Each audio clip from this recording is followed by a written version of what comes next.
ဒါမညီညွတ်ရင်မဆုံးရှုံးဘူးလားဆုံးရှုံးတယ်နော်မြင်မလားဟိုညီမနှစ်ယောက်သူတို့ဖေရှိတော့ကပေါက်ပင်လေကြီးဆိုတာသိစဘာထွက်ပေါက်ပင်လေကြီးစဘာထွက်တယ်စဘာထွက်တော့အဖေလှုပ်တဲ့လူကအမကြီးလက်ထဲသေသွားညီမလှုပ်တဲ့လူကစဘာထွက်တဲ့ပေါက်ပင်လေကြီးသူလိုချင်တာကိုလိုချင်တော့ငိုချင်းနဲ့အမွေခွဲဘယ်လိုခွဲလိုက်တုံးဆိုတော့အလောင်းကြီးအနန္တ၅ပါးကိုရှစ်ခိုးပါဤဖျား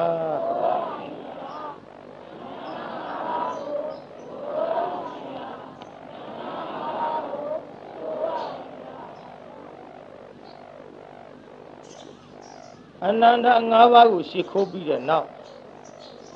ဘုန်းကြီးတို့ဒီကနေ့1338ခုတကူးလဇန်9ရက်နေ့ည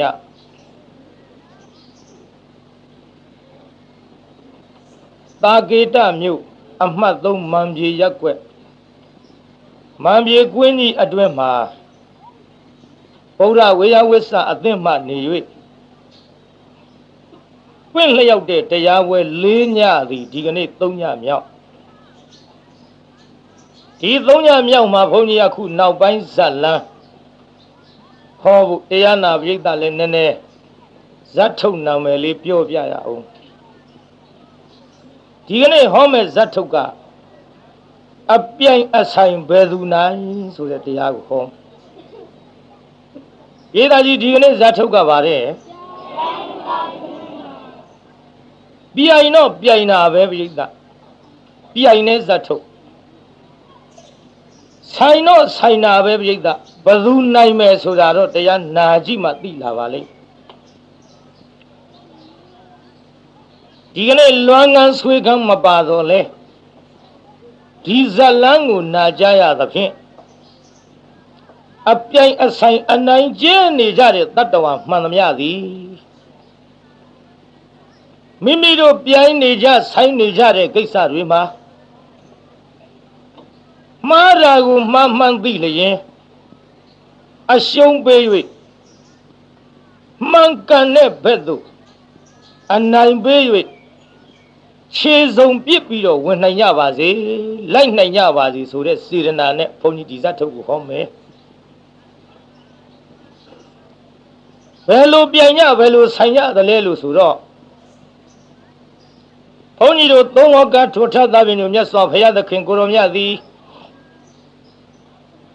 သာဝတ္ထိပြေမွန်ဇေရဝံကျောင်းတော်မှတည်င်းသုံးတော်မူစဉ်အခါယထာသင်္ကာရဒါနသမိအစချီသဖြင့်အပြိုင်အဆိုင်အနိုင်ကျဲကြတဲ့တထေးနှစ်ယောက်ကိုအကြောင်းပြုပြီးတော့ဟောတယ်ဒီတထေးနှစ်ယောက်ကဘယ်သူတွေလဲလို့ဆိုတော့ဘုန်းကြီးတို့သာဝတ္ထိမြို့ကောသလမင်းအုပ်ချုပ်တဲ့အချိန်ပေါ့သီရိခုတ်တနဲ့ဂရဟဒိဏတထေးနှစ်ယောက်ရှိကြသီရိခုတ်တဆိုတာကဘယ်သူကိုးကွယ်တယ်လဲဂေါရမဗုဒ္ဓမြတ်စွာဘုရားနဲ့တပိတာဝကတွေကိုးကွယ်တယ်ဂရဟဒိဏဆိုတာကတော့ဘုန်းကြီးတို့တက်ကရွန်းကိုးကွယ်တိတ်ထိရတွေကိုးကွယ်တယ်ဆိုပါစို့အဲ့ဒီတက်ကရွန်းတွေကိုကိုးကွယ်တဲ့ဂရဟဒိဏနဲ့သမ္မာတန်ဗုဒ္ဓမြတ်စွာဘုရားကိုကိုးကွယ်တဲ့သီရိဂုတ္တတို့အင်မတန်ရင်းနှီးတဲ့တငယ်ချင်းနှစ်ယောက်သွားအတူလာအတူစားအတူနေအတူထိုင်တူဒီလိုနေခဲ့ကြတော့လည်းပဲဘာသာရေးအယူဝါဒကကွဲပြားနေတယ်ဘာသာရေးအယူဝါဒပင်ကွဲပြားလင့်ကစားတယောက်နဲ့တယောက်အချစ်ခင်မပြတ်ဘူးဒီလိုအချစ်ခင်မပြတ်ဘဲနဲ့ဆက်လက်ပြီးနေထိုင်လာခဲ့ရဂရဟဒိဏကိုးခွေသောတက်ကရွန်းများသည်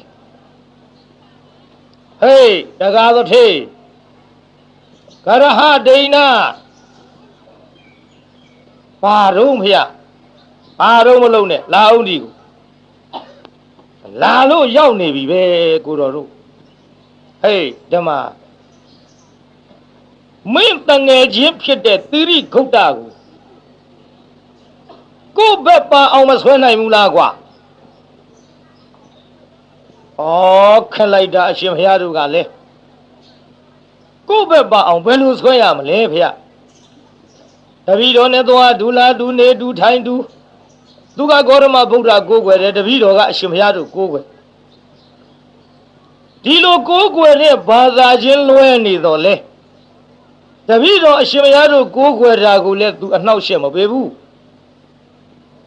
သူကိုးကွယ်တဲ့ဂေါရမဗုဒ္ဓကိုလည်းတပည့်တော်တို့ကအနှောက်အယှက်မပေးဘူး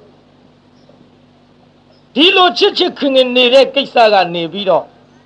ဘာရီများတပည့်တော်ကဆွဲဆောင်နေရအောင်ပါလေဖေဩဒီသထေပြောရတဲလက်ဝင်တကူကွာဟေးညမ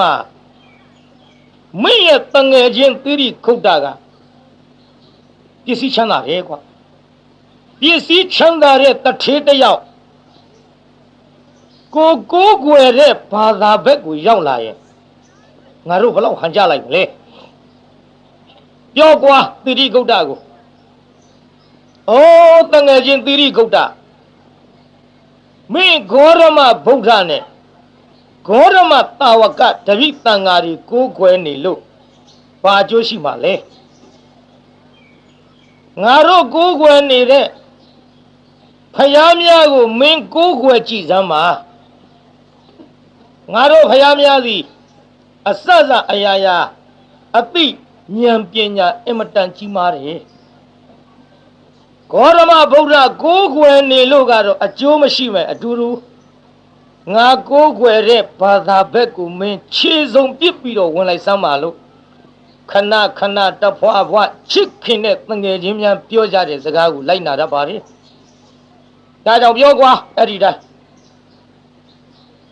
တစ်ချိန်ပြောသေးဘူးနောက်ခဏခဏတက်ကြရုံးနေပြောပါများလာတော့ဟောတရားနာပိဋကကြီးပြောပြီတငယ်ချင်းသီရိဂုတ်တာဘာတော့ကရဟဒိဏရဲ့ကွယ်မင်းငါပြောစရာရှိလို့ငါအပေါ်လဲဘယ်လိုမှမအောင်မိနဲ့နော်အင်မတန်ချစ်ခင်တဲ့တငယ်ချင်းဆိုတာတငယ်ချင်းရဲ့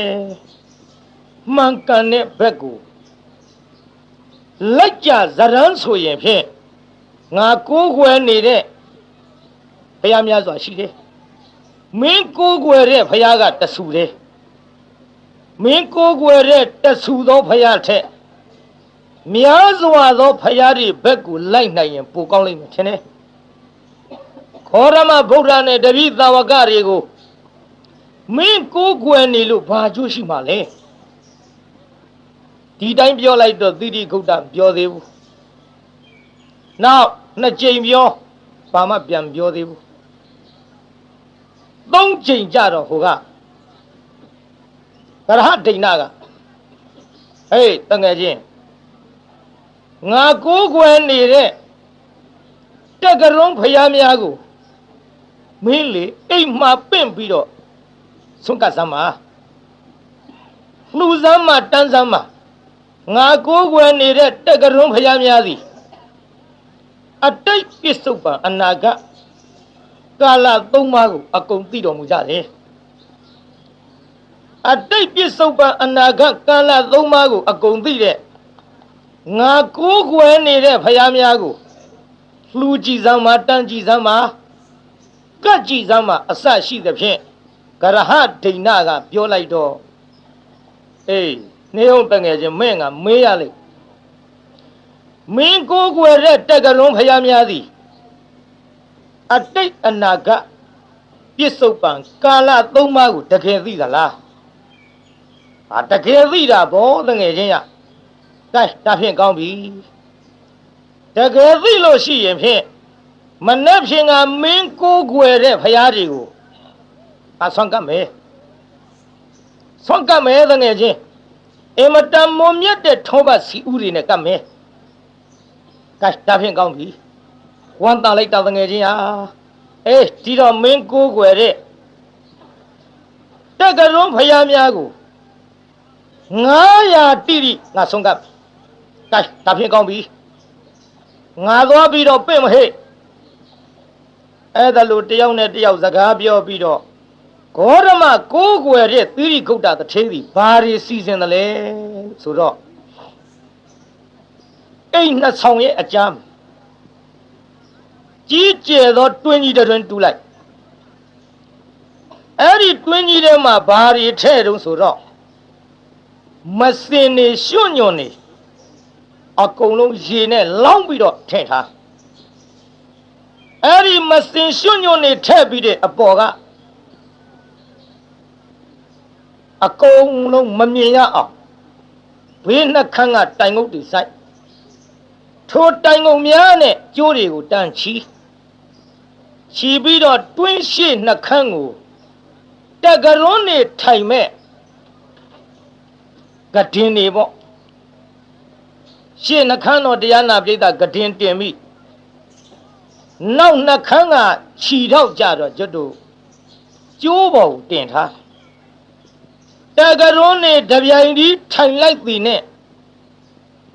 နောက်ကကရင်ခြေထောက်တင်ထားတဲ့ကျိုးပေါ်ကနေပြီးတော့ကရင်ချောအကြ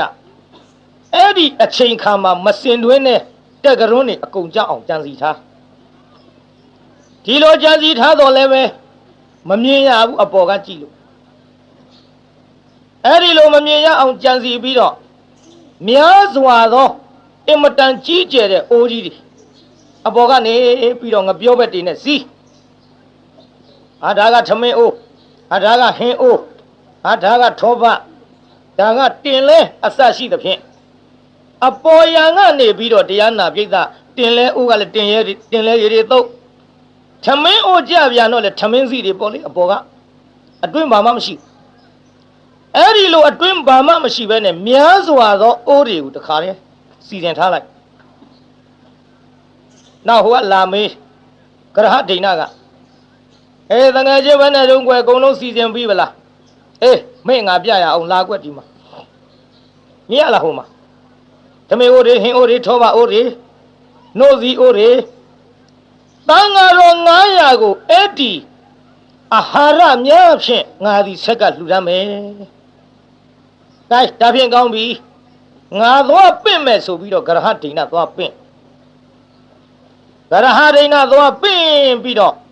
အိမ်နှစ်ဆောင်အကြားတူးထားတဲ့ကျွန်းနာရောက်တော့ဂေါရမဗုဒ္ဓကိုကိုးကွယ်တဲ့သီရိခုတ်တာကလက်အုပ်ချီပြီးတော့ကြာနာနာပြင်စပဋိဋ္ဌိတထီချင်း၅ပါးနဲ့ရှ िख ိုးအဲ့ဒီလိုထီချင်း၅ပါးနဲ့ရှ िख ိုးပြီးတော့လက်အုပ်ချီပြီးသူ့စိတ်ကလေးတွေကအရှင်ဖယားတို့သည်အတိတ်ပြစ္ဆုတ်ပံအနာဂတ်ဆိုတဲ့ကာလ၃ပါးကိုအရှင်ဖယားတို့အလုံးအကျွေးဖြစ်သောတကားကသိတယ်လို့ပြောသဖြင့်ဖယားတပည့်တော်သည်ယခုဒီကဲ့သို့အစီအစဉ်တွေလုပ်ထားပါတယ်အရှင်ဘုရားတို့သည်အတိတ်ပြစ္ဆုတ်ပံအနာဂတ်ဆိုတဲ့ကာလ၃ပါးကိုသိတော်မူကြလျင်ဖြင့်အိမ်ထဲသို့မကြွကြပါနဲ့ဘုရား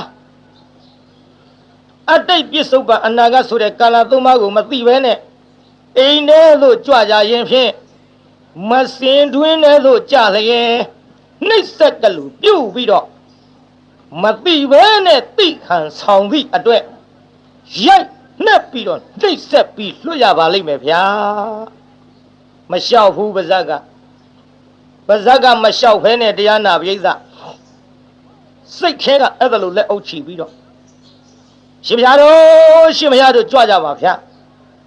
အရှင်ဘုရားတို့သည်တပါးချင်းထိုင်တရင်သုံးတော်မမူပဲနဲ့မိမိတို့ထိုင်ရမယ့်နေရာမှာအရှင်ဘုရားများသည်မတ်တက်တပြိုင်ကြီးရပ်တော်မူကြပါဗျာတပြိုင်ကြီးအရက်ခိုင်းတာပိဋကတိရိဂုတ်တာကသူ့ရဲ့ခိုင်းစေထားတဲ့အစေခံတွေကိုအကုန်လုံးတန်ဃာတော်တွေနောက်ကကတိမောခင်းထားတဲ့ကော်စောတွေဂရီပါတွေဒါတွေကိုလည်းမစင်မလူးရအောင်အဲ့ဒီတက်ကရုံး900မတ်တက်ရပ်မိထိုင်မယ်လို့အကြံမှာအကုန်လုံးဒါတွေဆွဲရုပ်ရမယ်ဒီလိုစီစဉ်ထားလိုက်တော့ တဘာချင်းထိုင်နေဆိုရင်တရားနာပိဋကတဘာကြသွားရင်နောက်ကိုယ်တော်တွေကဝင်တော့မှာမဟုတ်ဒါကြောင့်တပြိုင်နဲ့အကုန်ကြအောင်စီစဉ်လိုက်အဲ့ဒါလို့စီစဉ်ပြီးတော့ဂရင်ရှိမှာတကရုံး900အကုန်လုံးလဲရက်မိပါလေရောအရှင်မရတော့တပြိုင်ဒီထိုင်တော်မူကြပါဖျားတပြိုင်ဒီထိုင်တော်မူကြပါဖျားလို့ရှောက်ထားလိုက်လို့တကရုံး900လဲထိုင်ဖို့ဟန်အပြင်နောက်ကနေပြီးတော့ခင်းထားတဲ့ဂရီပါကော်စောတွေအကုန်ဆွဲချလိုက်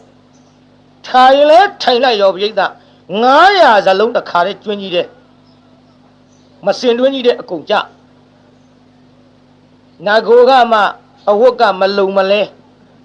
မစင်တွင်းနဲ့ကြသွားတဲ့တက်ကရုံး900စီနောက်ကနေပြီးတော့အကုန်ဆဲပြီးတရားနာပရိသတ်တင်တို့တက်ကရုံးနေသည်အတိတ်ပြစ္ဆုတ်ပါအနာဂတ်ကာလသုံးပါးကိုမသိပါပဲလေရဲ့သိတယ်လို့ဆိုရမလား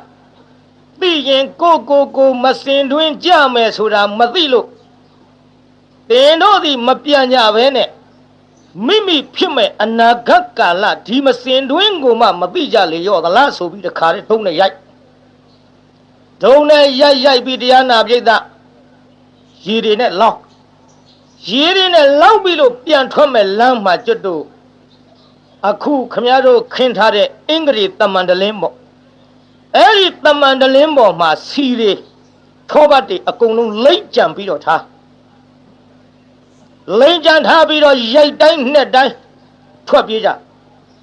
ထွက်အပြေးမှာတရားနာပြိဿစီတွေနဲ့အကုန်လုံးချော်လဲကြလဲတဲ့အချိန်ခါမှာတစ်ခါထပ်ရိုက်တင်တို့တက်ကရုံးများသည်ဒီလိုပြုတ်အောင်ဒီလိုပြုတ်တိုက်တဲ့အပြစ်ဒဏ်ကိုခံကျင်လို့မမြင်ပါပဲနဲ့မြင်တယ်မသိပါပဲနဲ့သိတင်တို့ဒီလိုပြောရမလားဆိုပြီးတော့ရိုက်တအားထွက်ပြေးကြတိရိခုဒ္ဒငါတို့ကိုနှိပ်စက်လှကြီးလားဩတထေတိရိခုဒ္ဒငါတို့ကိုရက်စက်လှကြီးလားနဲ့ဗဇက်ကမြည်တမ်းပြီးဟောတရားနာပိဋကတက်ကရုံး900ဂရဟဒိနတထေရဲ့အိမ်ပြေးကြတကားတော့ထေဟာဟောရှင်များတို့ဘယ်လိုဖြစ်လာတာတော့ဘယ်လိုဖြစ်ရမလဲကွာမင်းတငယ်ချင်းပေါ့ရှင်များတို့နန်းတာဗျာနန်းဆိုကွာချီးတွန်းနေကြလာပါဟာနေပါဦးဗျာဘယ်လိုလွတ်လိုက်တော့ဗျာဆုံးကပ်မယ်ဆိုပြီးဂရင်မော်ထိုင်ကွာ900စလုံးအကုန်လုံးတစ်ပြုံလုံးပပုတ်ပုံးကြီးဆိုပြီးတော့မစင်ရှိတဲ့တွင်းကြီးတဲ့အကုန်ကြလာဟာမင်းတငယ်ချင်းတစ်ထေတဲဆိုပါလားလို့အဲ့ဒါလို့ပြောလိုက်တော့ဂရဟဒိဏသည်တငယ်ချင်းဖြစ်သောတိရိဂုတ်တအပေါ်မှာကြီးစွာသောအမျက်ထွက်ဘာသာရေးနော်ပရိသတ်အမှန်တော့သူ့ဘာသာပဲဆွဲတာနားမလဲပဲနဲ့မသိပဲနဲ့နားလဲတယ်သိတယ်ဆိုတော့ဂေါရမမြတ်စွာဘုရားကိုးကွယ်တဲ့တိရိဂုတ်တရဲ့လှုပ်ကြံချက်တွေခံရပြီဒီလိုနဲ့တရားနာပရိသတ်ရေဂရဟဒိဏကလည်းကြီးစွာသောအမျက်ထွက်သဖြင့်ရှိစေအောင်တော့ငါကိုးကွယ်တဲ့ဘုရားများကိုတင်းတီလို့လုပ်ရမလားလို့သင်ကိုးကွယ်တဲ့ဂေါရမဘုရားနဲ့တန်ဃာတွေကိုလည်းငါပြန်ပြီးတော့ဂလဲ့စားချင်မယ်ဒီကြံထားတော့လည်းပဲအဲ့ဒီတက်ကရုံးနေမစင်တွင်းနဲ့ကြကြတဲ့ကစကားမပြောဘူးတယောက်နဲ့တယောက်စကားမပြောရမှနေ၍ဂရဟဒိဏကပြန်ပြီးစတိရိဂုတ်တတငယ်ချင်းမင်းနဲ့ကွာငါ့ကိုမခေါ်မပြောကြီးနေလိုက်ရတာမင်းမခေါ်လို့ငါမခေါ်တာပါကွာတဲ့မင်းမပြောလို့ငါမပြောတာပါတပါးသောအကြောင်းရှိပါဘူးကွာရင်တုန်းကလို့အတူတူသွားအတူတူစားပြီးတော့အတူတူနေကြပါစို့မင်းနဲ့ငါနဲ့ညီညွတ်နေမှတင့်လျောက်ပတ်စွာစိတ်ချမ်းသာကိုယ်ချမ်းသာရှိကြမယ်ပြေသာမညီညွတ်လို့ရှိရင်တော့အဆင်မပြေတာအမှန်ပဲပြေပါမလားပြေသာကြီးလေမညီညွတ်လို့ရှိရင်တစိမ့်တရံစာမဆိုထားနဲ့ဒါညီကိုရင်တောင်ဆင်းပြေရလားပြေသာ အဲ့ကုံတော့မှာခက်တယ်ပါဇက်ကြီးဟာပြီးရီးနေရအောင်ရှောက်ပြောလေကျုပ်ကမိုးလင်းပြောလို့ကုံတဲ့ဖုန်းကြီးမဟုတ်ဘူးကုံတဲ့ဖုန်းကြီးမဟုတ်ဘူးရီးရတာလောက်နဲ့ကြီးလေပြီးသွားလို့မသိဘူးလေနော်ဆိုတာငိုတာလေးကြားယုံလောက်နဲ့လည်းမသိဘူးလေပြိဿအတန်လေးပါလေးထွက်ကြပါအောင်ပြိဿကြီးမညီညွတ်ရင်စိတ်ချမ်းသာပါလလန်လေးတော့ထားလားငါကလေးတွေကအိတ်တာကိုကွာကဲတရားနာပရိသတ်ရေမညီညွတ်လို့အဆင်မပြေဘူးကြုတ်ပြောအောင်ကျွတ်တို့တယောက်နဲ့တယောက်ရန်ညှိုးဖွဲ့တဲ့ကိစ္စဟာအမှန်တရားကနိုင်ရင်နိုင်မနိုင်လို့အမှားကြီးသာဆိုရင်ဖြင့်နှစ်ယောက်သလုံးဆုံးမတတ်ပါကျွတ်တို့ကြို့ပင်ဆောင်နဲ့ဝန်ကိုပြန်ကြည့်ကမ္ဘာရန်ညှိုးတွေပေါ့ကြောင်နဲ့ကြွက်တို့ကျိုးပင်ဆောင်နဲ့ဝန်းတို့ကြီးကန်းနဲ့ခင်ဖုတ်တို့အဲ့ဒီကျိုးပင်ဆောင်နဲ့ဝန်းအကြောင်းကိုကျုပ်ပြောဝန်းတကောင်ဒီကျိုးပင်အောက်သွားပြီးတော့အိတ်တော့ကျိုးပင်ဆောင်နက်ကနေပြီးတော့ငါတစ်ပင်အောက်အိတ်ရမလားလို့တစ်ကိုင်းချိုးချတစ်ကိုင်းချိုးချတော့ဝန်းကဒေါသဖြစ်ကြည်စမ်းတစ်တပင်ကောင်းတော့ငှက်တောင်းခိုရအခုဗျာသူ့တစ်ပင်မော်တက်ပြီးတော့မခိုသေးပါအရိတ်ကလေးခိုးအရိတ်ကလေးအိတ်တာနဲ့ဘင်းဒီငါအပေါ်ဒီလိုကနှိမ့်ဆက်ရမလားလို့ရာညှိုးထားပြီးတော့ထသွားလိုက်လေသမားတယောက်တဘိုးတုံးခုတ်ဖို့ရထွက်အလားအိုးလေသမားတင်ပဲသွားမလို့ငါတဘိုးတုံးခုတ်မလို့သင်တို့လေသမားတွေတဘိုးတုံးကိုဘာနဲ့လှုပ်တော့တို့တော့နဘဲသားတို့ဘာတို့ကြုံရကြပန်းလှုပ်တာမဟုတ်ဘူးသင်လူသားတဘိုးလုံးလှုပ်တဲ့နေရာမှာကြိုသားအကောင်းဆုံးပဲသူ့တစ်ကိုင်းချိုးချလို့ကြိုသားအကောင်းဆုံးပဲဆိုတော့ကြိုးပင်သွားလှဲပါရောလှဲတော့တရားနာပရိသတ်ကြီးကြိုးပင်ဆောင်တတ်ကလည်းမရှိတဲ့ခိုက်လဲလူလဲခင်ပြန်လာတဲ့ကြိုးပင်ဆောင်တတ်အိုးသင်လူသားသင်ဒီငါပိတ်မှမဲနဲ့ကြောင့်ဖြက်စီးတယ်လေငါဖြက်စီးခြင်းလို့ဖြက်စီးတာမဟုတ်ပါဘူးတဲ့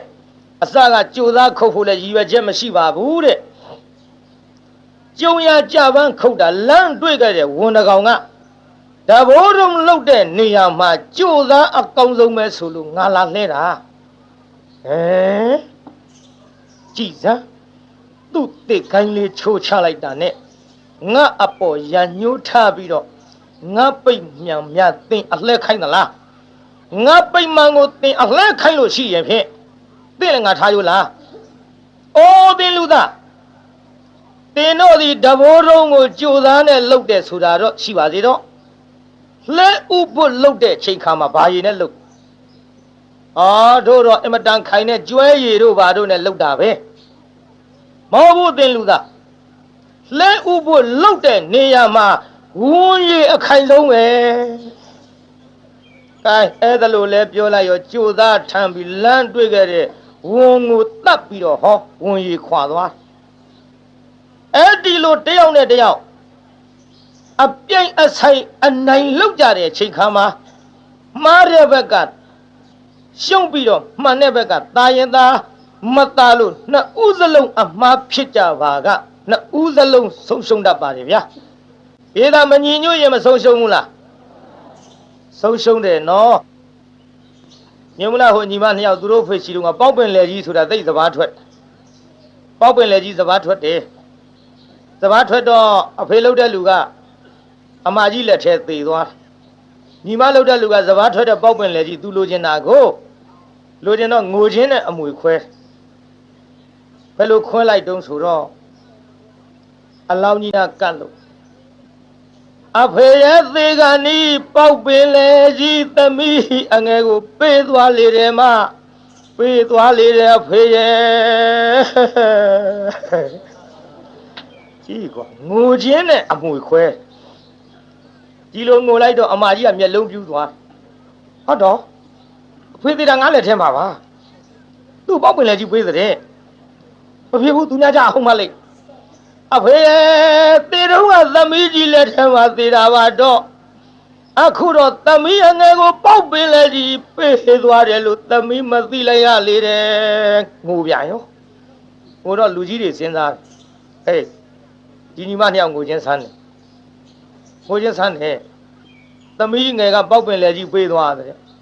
非得个你背多少的，咱们这样的背的都来天嘛的了，咱们应该背的出来，都没得来付的，爸爸冇你妈老的，没嘛个高涨，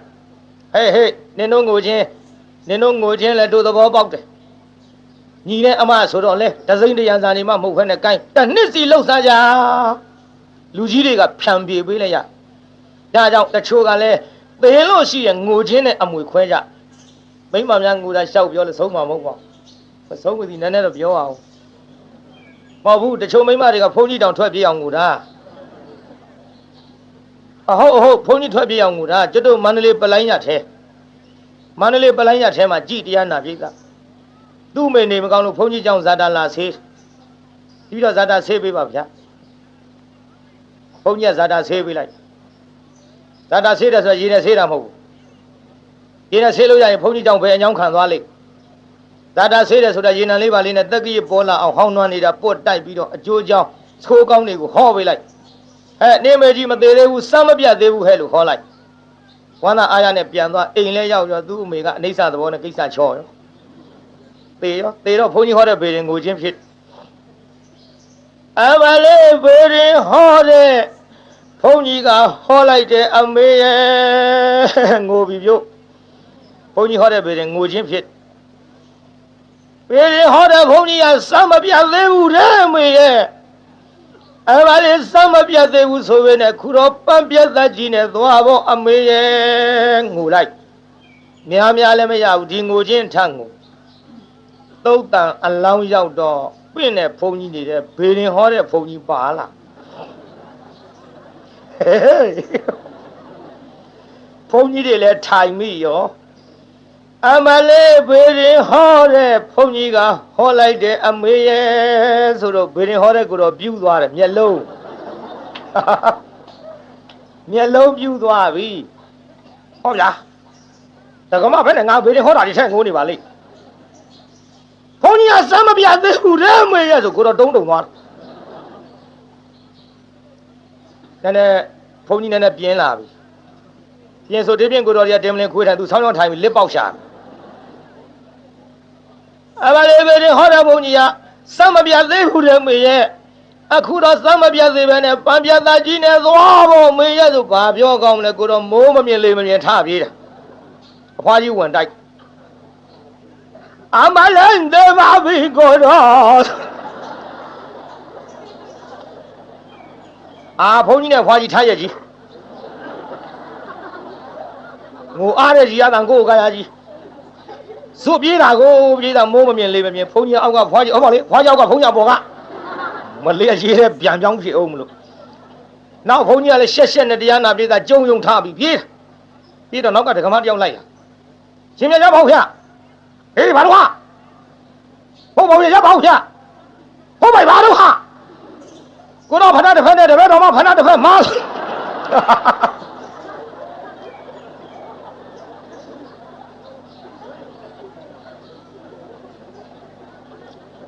啊，爷的嘛盘那干嘛？哎，干小啊，够有了，谁拿西路的某些样别够臭不给。他让这样那别的我那里小标了嘛，比如一家的小标了嘛，比如就干了表面啊，多么大的朋友们干，偏家吧，我说呀，然后把他一变一菜，把他一变呢，不会干的，突然说的，没你女人啊，什么别不不，他让大家去没能干的啊，就是说你变比了，啊，人都干了三家把手，啊，人都干了你家三家把手带多。这比这偏偏你来呀个你比着，这样那别在去，可能还听那个讲比，哎，我这个人拍下的，没心轮的差的，地里口大，嗨，美国国人搞什么不长呢？都得比大我干的，我这没有讲比着研究呢，那有么话？讲比，为了将来都说着。哎，那唱我讲嘛，都个，这都下哪里不？下那的， အဲ့ဒီထင်းနေကျွတ်တို့လှဲအစီ80တိုက်လောက်ဒီသာနည်းနည်းနော်လောက်တာမဟုတ်ဘူးနော်900တလုံးသေအောင်ဆိုပြီးတော့လှဲအစီ80တိုက်အဲ့ဒီလို80တိုက်တွင်းထဲမှာမိအောင်ထားအကုန်လုံးရှားမီကြီးကတွေဖြစ်အောင်ပေါ့စီစဉ်ထားဒီလိုစီစဉ်ပြီးတော့ဟဲ့သီရိဂုတ်တငါကွယ်မင်းကိုယ်ွယ်တဲ့ဂေါရမဗုဒ္ဓနဲ့တန်ဃာတွေငါဆွမ်းကတ်ခြင်းနဲ့အေးကရဟဒိဏတာရုကွာတာရုငါဘာကူညီပေးရမလဲဂေါရမဗုဒ္ဓနဲ့မင်းသူ့တပည့်တာဝကတွေငါ900လောက်ပင့်ပေးပါအေးကောင်းပြီမောင်ရေငါသွားပင့်ဟိုကလည်းတရားနာပြေးတာကရဟဒိဏကအဲ့ဒီအောက်ကရှားမီကြီးကတွေအပေါ်ကနေပြီးတော့ဖြာတွေဖုံးအထက်ကိုအခိုးတွေပါတွေမတက်အောင်ပေါ့ဒုတ်ကလေးတွေတင်ပြီးတော့ဖြာတွေဖုံးပြီးတော့သူ့အကြံကလည်းတစ်မျိုးကရဟဒိဏရဲ့အကြံကိုမှီပြီးတော့အိုးကြီးတွေကိုနှခမ်းမှငါပြောပဲတင်နေစီဒါကဆွန်အိုးဒါကဟင်အိုးဒါကထောပါအိုးဒါကတင်လဲအိုးဒါကနို့စီအိုးအစရှိသဖြင့်ဘာမှမပါဘဲနဲ့သူစီစဉ်ထားဒီလိုဘာမှမပါဘဲနဲ့စီစဉ်ထားပြီးတဲ့နောက်ဟိုကလာမေးသီရိဂုတ်တကဘယ်နှတုံးတန်ငယ်ချင်းအလုံးစီစဉ်ပြီးဗလားအေးစီစဉ်ပြီးပါပြီကွာငါသွားပင့်မယ်ဟေ့အေးပင့်ကြည့်တော့သီရိဂုတ်တကမြတ်စွာဘုရားသွားပင့်ကရဟဒိဏစီစဉ်ထားလိုက်ပုံကရှားမီကြီးခဲတွေရဲ့အပေါ်မှာ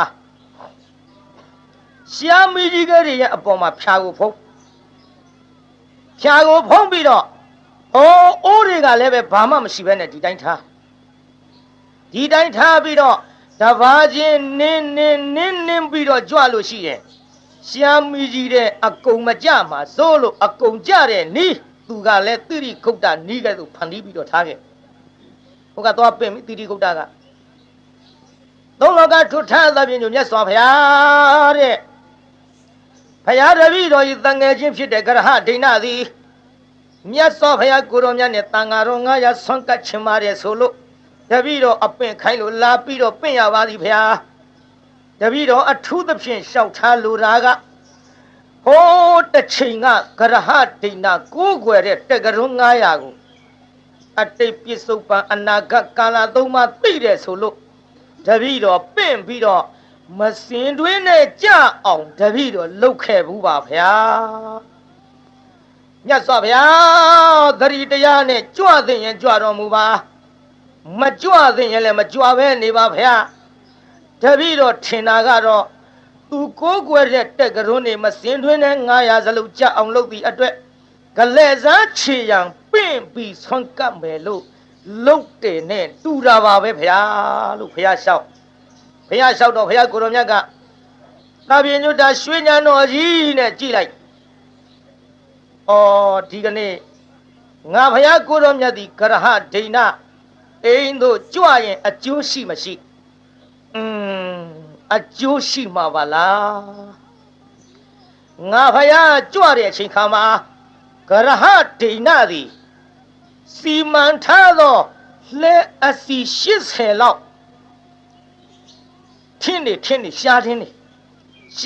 နေလဲအစီ80တိုက်လောက်ဖန်တီးပြီးတော့ထားတဲ့ရှားမီကြီးတွင်သို့ငါဘုရားခြေကြွပြီးတင်လိုက်တာနဲ့တပြိုင်နက်လဲဘိန်းပမာဏဘဒုံမာကြာပွင့်ကြီးတွေခံပါပါလားထိုဘဒုံမာကြာပွင့်ကြီးတွေခံတဲ့အဲ့ဒီဘဒုံမာကြာပွင့်ပေါ်မှာငါဘုရားအကြွနောက်ကငါတပည့်သား900လည်းပဲဒီကဲ့သို့ကြာပွင့်နေပေါ်မှာနင်းပြီးတော့သူခင်းထအပ်သောနေရာသို့ရောက်၍ကိုစီကိုငါတည်င်းသုံးနိုင်ကြမှာပါလားငါဘုရားသည်ယခုကဲ့သို့ကြွသွားသောခါကရဟဒိဏနဲ့တကွသီရိဂုတ်တတို့သည်နဂါထာကိုဟောကမြနဲ့ဒိဋ္ဌိနဲ့ဝိစီကိစ္စကွာ၍သောတာပန်အရိယာကြီးတွေဖြစ်ကြမှာပါလား8400သောတတ္တဝါအပေါင်းတို့သည်လည်းတရားရကြမှာပါလားလို့မြင်တော်မူသဖြင့်ဘုရားကိုယ်တော်မြတ်ဆွမ်းပင့်တဲ့ကိစ္စလက်ခံလိုက်ငါဘုရားကြွမယ်တဲ့ဒီတော့သီရိဂုတ်တကလည်းပြန်ပြောကရဟဒိဏစီစဉ်ပြီးလားဘုရားကိုယ်တော်မြတ်ကြီးနဲ့တန်ဃာတော်900ကြွလာမယ်ဒီလိုကြွလာမယ်ဆိုတော့တရားနာပိဋကကြီးဟာအုတ်ကျွတ်နဲ့ဘ嘿，地理狗蛋，当眼睛皮的可哈对那的，这个肉面个古怪呀嘛，可他妈不然呢，大瓦咖喱并不要穿干嘛的，哎，穿干嘛了？马后铺忙着。地理狗蛋个都这个人哎呀个，么新村的家昂路的，那天嘛没那么家来胡啦。အခုခေါ်တော်မမြတ်စွာဘုရားပင့်ပြီးခလဲစားချေမယ်လို့လဲထုတ်ကြတယ်။ဟိုနေ့ကလည်းထင်းနေတိုက်လာလိုက်တာကွာလှဲအစီ80 80ဘာလို့ဖို့မှလည်းမသိဘူးဟာ။အေးဒါပေမဲ့လို့ဘာပဲဖြစ်ဖြစ်တက္ကရုံးကိုကိုးကွယ်တဲ့ဂရဟဒိဏရဲ့အိမ်တို့ဘုရားကြွရင်ဖြင့်လာကြဟဲ့တို့တရားလူတွေနာရတော့မှပဲ။ဒေသကြီးမှတ်ထားနော်ဘုရားကိုယ်တော်မြတ်ကိုမတရားသဖြင့်အကျိုးမဲ့အောင်လုပ်တဲ့မိစ္ဆာအယူရှိတဲ့ပုဂ္ဂိုလ်များထံသို့ဘုရားကိုယ်တော်များကြွရင်တရားဓုနာယတတ္တကိုဘုရားတပည့်သားများသိထားသဖြင့်ဟောလာကြအုပ်အုပ်ကြွကြွနဲ့ဒီလိုလာကြတဲ့အချိန်ခါမှာမြတ်စွာဘုရားကိုယ်တော်မြတ်ကြီးကလည်းနောက်ပါတန်ဃာတော်900နဲ့ကြွဒီလိုနောက်ပါတန်ဃာတော်900နဲ့ကြွတော့ဂရဟဒိဏရဲ့အိမ်ဝသူစိုက်ပြီးဂရဟဒိဏရဲ့အိမ်ဝသူစိုက်တော့လက်အုပ်ချီပြီးတော့ဂရဟဒိဏကကြကြနာနာရှ िख ိုးပြီးတော့ဂေါရမမြတ်စွာဘုရားတဲ့အရှင်ဘုရားတို့သည်အတိတ်ပြစ္ဆုတ်ပံအနာဂတ်ကာလသုံးပါးကိုသိတယ်လို့အရှင်ဘုရားတို့ရဲ့လှုပ်ကျွဖြစ်သောတိရိခုတ်တာကတပည့်တော်ကိုပြောပါသည်ဘုရားအရှင်ဘုရားတို့သည်အတိတ်ပစ္စုပန်အနာဂတ်ကာလသုံးပါးထဲမှာကအလုံးစုံသောတရားတွေကိုအကျွမ်းကြံမရှိဂုံစင်အောင်သိတယ်လို့လည်းတိရိခုတ်တာကတပည့်တော်ကိုပြောပါသည်ဘုရားအရှင်ဘုရားတို့သည်တကယ်တမ်းသိရှိပါကတပည့်တော်ရဲ့အိမ်အတွင်းသို့မကြွကြပါနဲ့ဘုရားမသိလို့ကြွရင်ဖြင့်အရှင်ဘုရားဂေါရမဗုဒ္ဓနှင့်တကွနောက်ပါတာဝက900တို့သည်ရှားမီကြီးတွင်သို့ကြ၍အသက်ဆုံးကြပါလိမ့်မယ်ဒီကဲ့သို့နှုတ်ကထုံမလျှောက်ဖဲနဲ့တိရိခုတ်တလိုပဲစိတ်ထဲကနေပြီးတော့အဲ့ဒါလိုပြောပြီးလက်အုပ်ချီလိုက်ဟောဘုရားကိုယ်တော်မြတ်ကြွတော်မေးသိထားတဲ့လူတွေကဟာဟေးဘုရားကိုယ်တော်မြတ်ကြွတော်ပါလေဟေးရှောက်ဦးထဲမှာမိတယ်အရှောက်မီကြီးတွင်ကြီးကွာရှောက်ကွာအိုးကြွနဲ့တို့လိုက်မြတ်စွာဘုရားမနှင်းပါနဲ့ဘုရားမကြွပါနဲ့ဘုရားမြတ်စွာဘုရားရှာမီကြီးတွင်ကြီးကြတော့မှာပါမကြွပါနဲ့ဘုရားမနှင်းပါနဲ့ဘုရားလို့ဘယ်လိုလျှောက်ပေးမယ်လို့မရဘူးဘုရားကိုယ်တော်မြတ်ခြေဘဝတော့လှမ်းပြီးတော့ရှာမီကြီးတွင်မော်တင်မဲ့အကြံလိုက်ဟောဖြာပြောက်သွားဒေသကြီးဘာပြောက်သွားဖြာပြောက်သွားပြီးတော့လဲဘိန်းလောက်ရှိတဲ့ဘုံမှာကြာပွင့်ကြီးလာခံဟာဟေးဖြာမရှိဘူးကွာဟေးကြာပွင့်ကြီးဟာအာရဝါရဘေးကနေမလီကြာပွင့်ကြီးဟာမြတ်စွာဘုရားကိုတော်မြတ်ကြီးကြာပွင့်မောကကြွားဖေးနဲ့ဒီလိုကြည်ရင်းနဲ့ခင်းထားတဲ့နေရာမြတ်စွာဘုရားတည်င်းသုံးဟောနောက်ပါတန်ဃာတော်တွေလေအောက်ကဘုံမှာကြာပွင့်ခံတဲ့ပုံကရှောက်ပြီးတော့ကြွအဲ့ဒီချိန်ခါမှာဂရဟဒိဏသည်တရားနာပရိသတ်ရေတရက်လောက်မြင့်တဲ့မိဘုံကြီးအပန်ကလျသောသူခဲ့သို့ချွေးတီတီကြပူပြင်းဟာမလေးငါသေးရီလည်းပူလှကြီးရဲ့ဟေးကြည်စမ်းမအောင်မမြင်စဘူးထုခဲ့လိုက်လေချင်းဘရုံမကြားပွင့်ကြီးတွေခံပြီးတော့ထူးဆန်းအံပွဲရရှိလိုက်လေချင်းမာပြီကရဟဒိဏမင်းမာပြီတငယ်ချင်းတိရိခုတ်တာငါတောင်းပါမတော်တော့မယ်တငယ်ချင်းတိရိခုတ်တာရှိပြီဟေးဘာတော့ကွကရဟဒိဏဘာတော့လူမနေနဲ့လက်စားမောက်ကွာငါပြောသားမရသေးငါမှန်တဲ့တိုင်းပြောမယ်နော်ငါတဲကထုံးဖရာကြီးကိုမင်းကမစင်းတွင်းကြအောင်လုပ်လို့ဂေါတမဗုဒ္ဓနဲ့နောက်ပါတာဝကတွေကိုငါဒီရှာမီကြီးတွင်ကြအောင်ဖန်တီးထားတဲ့ကိစ္စအခုတော့ဖြာတွေပျောက်ပြီးဘရုံမကြဝင်းနေခြေတော့အောက်ကခံအခုတော့တရင်သုံးကုန်ကြပြီအိုးတိရိခုတ်တာငါမှာပြီ ကြီးပဲလို့လုပ်ရပါမထိုးငါစီးစင်းထားတဲ့ထမင်းအိုခေအိုထောပါအိုတင်လဲအိုနို့စီအိုဆိုတာတွေကလည်းဗလာဘာမှမရှိလို့တန်ဃာတော်900ကိုလည်းငါဘာကရမှမသိဘူးငါပဲလို့လုပ်ရမထိုးအဲ့ဒါလို့ပြောတော့တငယ်ချင်းမင်းပြန်သာပြန်မင်းကတ်မဲ့ဆိုတဲ့အိုးတွေကိုတေချာသွားကြည့်ဗုဒ္ဓအရာနော်အရင်နေ့ကပြောခဲ့ဘူးပါတယ်ဖယားအရာမကြံစီအပ်ဘူးလို့ကြည့်တရားနာပြိဿကရဟဒိဏပိဋိခုတ်တာကပြောလိုက်တော့အိမ်ပြန်သွားပြီးအိုးတွေဖွင့်ကြည့်လိုက်ဟာဆောင်းနေပြီလို့အေး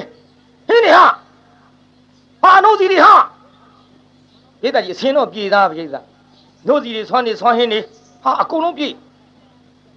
ကျွတ်တို့ကျန်ဒီကောင်ဥသတိလာလို့ဒီလူများတတ်နိုင်ရင်ဘလောက်ခံကြလိုက်ပြိဿကြီးအကုန်ပြေကုန်မလားဩဖယားပြိဿဒါ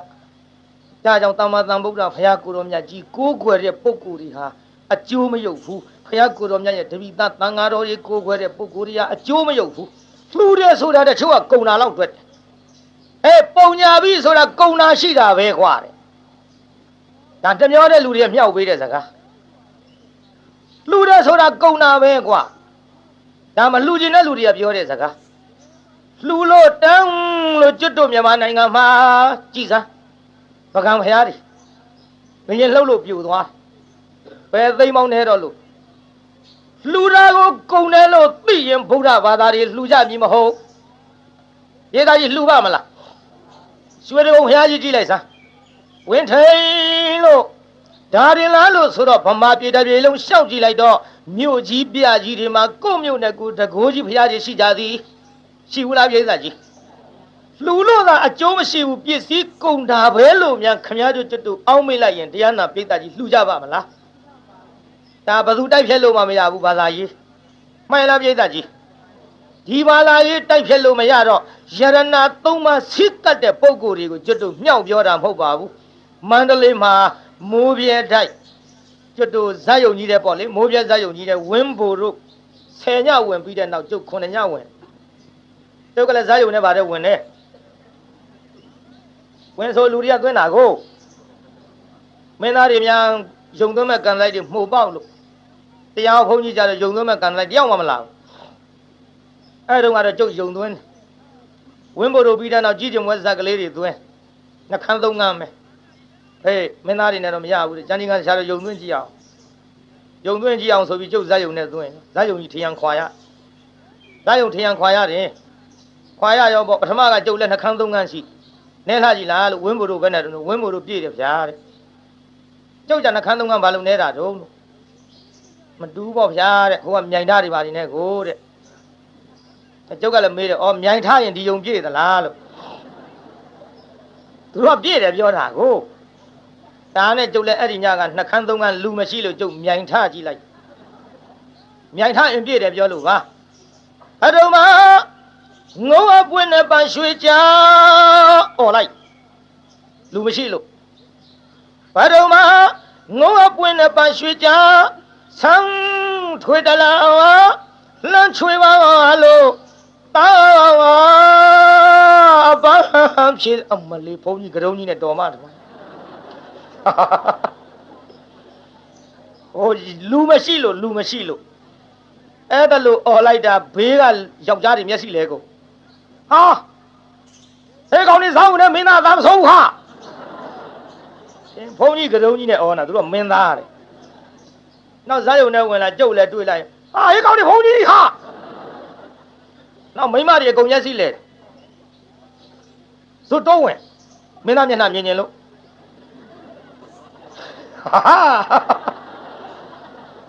မင်းသားမျက်နှာမြင်လို့မင်းသားမှတ်ပြီးမိမတွေဇွတ်တော့ဝင်တာခေါင်းပေါင်းတာဘာမှဝါဝါကြီးတွေ့လိုက်တော့ဟုတ်တော့မလေးဘုန်းကြီးတော့ဘယ်ဆန်းတော့တို့ဆရာတော်ဖျားတဲ့အပြင်မဲ့လည်းလူတွေအများကြီးအတွင်းလည်းမဆောင်ဘယ်လိုလုပ်ဟဲ့ဇာတ်ယုံထရန်နေခွာတာပြစ်ကနောက်ရက်မှဖြစ်တယ်လို့ပြန်ကထရန်ဖွင့်ပြရတရားကောင်းလို့မဟုတ်ပါဘူးမြိုင်ထားကြောင့်မြိုင်ထားမလုပ်ဖက်နဲ့ဒီအတန်နဲ့လှုပ်ကြည့်ပါလားအနာရဏိဘိခွေယမတရားမိဘဝရဓမ္မသင်္ခါရအပမာရိနသံပါရိထလူတော့မလာဘူးကျုပ်တစ်စေချောင်းဒါတော့မလွယ်ဘူးလို့ပြောမှ ဒါကြောင့်တရားနာပြည်သားကျုပ်ဇာယုံနဲ့ဝင်တယ်လို့ဆိုတဲ့စကားကထွက်သွားတော့ပါအဲ့ဒီဇာယုံနဲ့ဟောတော့မန္တလေးမြို့လေကြီးကကြီးတာစိုးရိမ်မှအထက်လွန်နေပြီမြို့ရိုးကျိုးတော့မှလှုပ်နဲ့ကျိုးလှနဲ့ကျုပ်ကမန္တလေးမြို့သူမြို့သားတွေပြောတယ်သူတို့ကလည်းခလန်းလန်းအော်လို့ကျုပ်တို့ရန်ကုန်မြို့ကပထမမြို့လို့ကျုပ်တို့မန္တလေးမြို့ကဒုတိယမြို့လို့ပြင်စမသင်္ကန်းနာတင်တဲ့မင်းကြီးမြို့တည်ထားခဲ့တယ်လို့ယရဏသုံးပါးကိုလည်းခုတည်းကြီးညိုကြတော့လို့သာသနာရေးနဲ့ပတ်သက်လာရင်တော့ဒုတိယမြို့ဆိုပြီးကျွတ်တို့ကပထမလို့ထင်ထားတယ်လို့မှန်တော့နည်းနည်းလေးမြောက်ပြီးဟောတာဘာမှမဖြစ်ဘူးလို့စိတ်တာချဘာမှမဖြစ်ဘူးလို့ကျုပ်ရဲကြီးအမခံပြီးတော့လှုပ်တာမလှုပ်နဲ့ကိုနေရာကိုနေပြီးတရားနာကြဟောတယ်ပြိဿတကယ်ပါပြိဿယရဏသုံးပါးစီကတ်တဲ့ဂုံကျေးဇူးမန္တလေးကျိုးလှဖြစ်နေတဲ့မြို့ရိုးကျုပ်ပြောလို့မကြိုးတာမဟုတ်ပါဘူးယရဏသုံးပါးကြည်ညိုလေးစားတဲ့ပုဂ္ဂိုလ်တွေကတကြောင်တိုင်းပြည်ချုပ်တဲ့ပုဂ္ဂိုလ်များကသဲအိတ်တွေမျိုးချဒီထဲဗျာလူများဝေးအန္တရာယ်မမြင်ဘူးမြင့်စိတ်ကိုရေကြည့်တယ်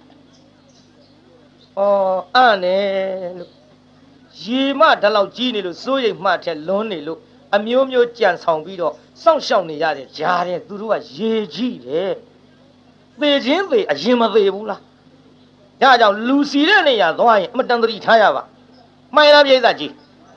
ဒါကြောင့်တရားနာပြိဿကြီးယရဏသုံးပါးကိုအားထားတဲ့ပုဂ္ဂိုလ်များယရဏသုံးပါးကိုကြည်ညိုတဲ့ပုဂ္ဂိုလ်များအန္တရာယ်ဘယ်သောခါမှဂလိမ်ကလဲမဖြစ်ဘူးလို့ကျုပ်တို့ဗုဒ္ဓရဲ့သားသမီးများဒီလိုသိထားကြပါတယ်ဒါကြောင့်လှူလို့သာကုန်တယ်ဆိုရင်ကျုပ်တို့ဗမာပြည်လှူမှာမဟုတ်ပါလှူလို့ကျေးဇူးရှိတဲ့ပုဂ္ဂိုလ်တွေယရဏသုံးပါးစီကလို့ကျေးဇူးရှိတဲ့ပုဂ္ဂိုလ်တွေအမြဲတစေမိမိတို့အိမ်မှာမိမိတို့သုံးဆွဲတာထက်ပို့ပြီးတော့ဖယားများကိုးကွယ်ထားလိုက်တာတခန္တနာကြီးရွှေတွေဝင်ထိန်လို့တန်ဃာတော်တွေကြွလာပြန်တော့မိမိတို့စားတဲ့အစစားနဲ့မဟုတ်မိမိတို့ချင်းမောင်ဟင်းငပိချက်စားတော့လဲဟောတန်ဃာတော်ကြွလာတော့ဟင်းကောင်းလေးတစ်ခွက်နှစ်ခွက်သုံးခွက်ဒီလိုပါကြမိမိတို့အိမ်မှာအမှတ်တမဲ့ဖြာချမ်းပေါ်တင်ပြူးပေါ်အိပ်ပေမဲ့လို့တန်ဃာတော်တွေကြွလာတဲ့အချိန်ခါမှာကောစောတွေခင်းကြဂတိပါတွေခင်းကြမိမိတို့ဒီတမန်ငါရှံငါလူဘဝဖြစ်တယ်လို့စားကြနေကြတော့လဲတန်ဃာတော်တွေကြွလာတဲ့အချိန်ခါမှာမုံမြတ်အဲ့ဒီကဲ့သို့ကိုးခွေကြတဲ့ကျွတ်တို့ဗုဒ္ဓဘာသာမြန်မာလူမျိုးများသည်ယုံကြည်သလောက်အားကိုးရတဲ့ဘုရားတရားတန်ခါမှုဟောကြည်တရားနာပြိဿရေကြည်သာဟိုမှာဘုရားကိုယ်တော်မြတ်ကြီးတတ်ဖို့ရဘာမှမရှိဘူးတန်ခါချင်းအိုးတွေငါဒီတိုင်းလှုပ်ထားတဲ့ကွယ်လို့ပြောလိုက်တော့ဟေးတန်ခါချင်းပြန်သာသွားဆိုပြီးဖွင့်ကြည့်လိုက်တော့ပြိဿကြီးပြည့်မနေဘူးလားအိုးတွေဟာလူရင်ကုံမှာပဲလို့ငါသိတာမကုံနဲ့ပြင်ပုံညဝတ္တနာပွာလာပါလားဟံဝလေးအာရစရာကြီးပါလားလို့မြတ်စွာဘုရားသခင်ကိုရောမြတ်နဲ့တန်ဃာတော်တွေဆွမ်းကပ်ပြီးတဲ့နောက်မြတ်စွာဘုရားသခင်ကိုရောမြတ်ကြီးကယထာသင်္ဃရဌာနသမိတ်ဩဇိတသမိတ်မဟာပထေဘရုမန္တထဇာယေထသူစီကံတံမနောရမလို့မြတ်စွာဘုရားကပထမဂါထာ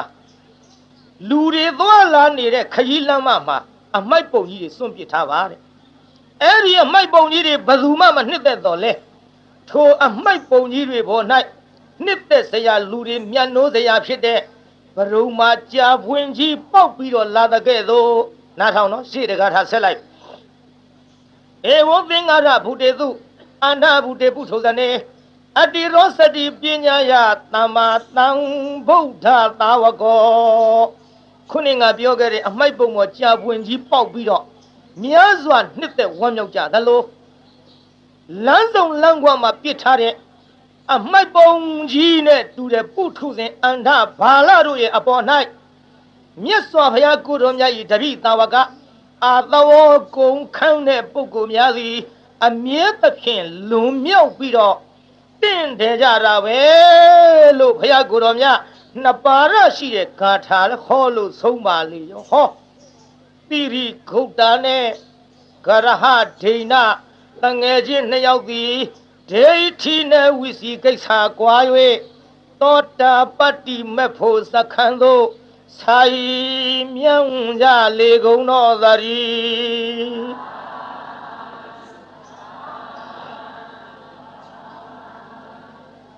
ဒီလိုသူတို့နှစ်ယောက်သောတာပန်ဖြစ်ုံနေမှာက84,000သောတတ္တဝါအပေါင်းတို့သည်ဒေသကြီးတတ္တဝါတွေဘယ်လောက်တုံးကျွတ်တန်းဝင်တာ84,000သောတတ္တဝါတို့သည်သစ္စာ၄ပါးကိုမြင်၍တရားရကြလေသည်ဒါကြောင့်တရားနာပိဋကဒီကနေ့3ညမြောက်ဖြစ်ပါတယ်မနေ့ဖြင်ကနောက်ဆုံးညကတော့ကြံဒီကံရဲ့ထုံးစံအကောင်းဆုံးဇတ်ထုတ်ဟောနေကြမှုမနေ့ဖြင်ကကြိုးစားပြီးတော့ကြွကြအပြိုင်အဆိုင်ဘဲသူနိုင်ဆိုတဲ့ဇက်လန်းဒီဒီကနေ့ညဒီနေရာမှာနှိဋ္ဌိတမ်းပါတယ်ဗျာကဲဆိုကြတကဘာလုံးမှမြတ်တတာချမ်းသာကိုစိတ်မြဲပါစေအားလုံးကိုယနေ့ညကြွရောက်လာကြတဲ့တရားနာပိဋကကြီးချမ်းသာကြပါစေ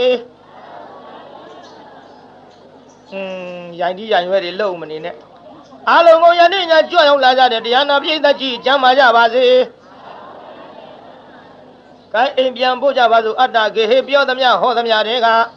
သဘောမကြပဲအပြစ်တွေ့ကြလျင်ခြေချိန်နဲ့ဖုံမုံစိတ်တွေပြစ်ပြသီးသီးတော်မိမိတို့အင်္ဂယာဌာနသို့နိဝတ္တန်တို့သီးခံရတာပြန်ကြပေတော့နိဝတ္တန်တို့မေတ္တာရေပခါဖြောင်းလိုက်မယ်ပြစ်ပရာတွေဝေးရအမြန်းစီရောချစ်တရာဆွေကလျှမ်းပြီးကိုစိတ်နှဖျားချမ်းသာစွာဖြင့်မှန်စွာမနေပြန်ပါလေတော့ပြန်ကြစေကုန်သတည်း